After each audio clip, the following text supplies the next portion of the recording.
ایک دن کی بات ہے، جنگل میں ایک بڑا ہاتھی رہتا تھا۔ یہ ہاتھی بہت ہی محبت سے جنگل کے دوسرے جانوروں کے ساتھ رہتا تھا۔ اس کے دوستوں میں ایک لومڑی، ایک خرگوش اور ایک مور بھی شامل تھے۔ یہ چار دوست ہمیشہ ایک دوسرے کی مدد کرتے اور مل کر جنگل کے مسائل کا حل تلاش کرتے تھے۔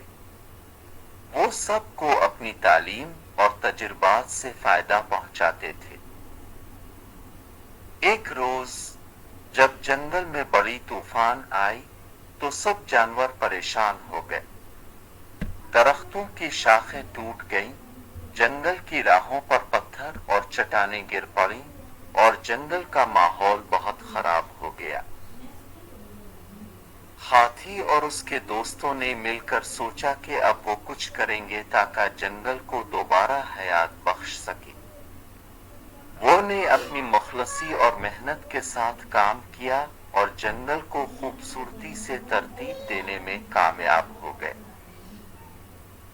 لومڑی نے جنگل کے اندر اپنی ہوشیاری سے رہائی کے لیے چکر کھایا، خرگوش نے جنگل کے نیچے خود کھود کر پانی کی سلسلہ سازی کی اور مور نے پرندوں کی تربیت دی تاکہ جنگل کے پرندے واپس آ سکیں۔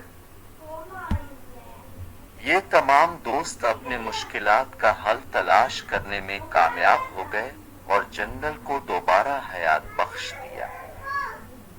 مورل: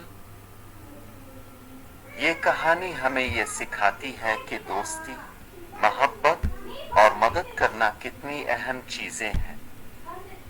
ہمیں اپنے دوستوں کی مدد کرنا چاہیے اور ان کے ساتھ مل کر مشکلات کا حل تلاش کرنا چاہیے۔ جیسے کہ ہاتھی اور اس کے دوستوں نے مل کر جنگل کو بچایا، ہمیں بھی اپنے ماحول کو بہتر بنانے کے لیے مل کر کام کرنا چاہیے۔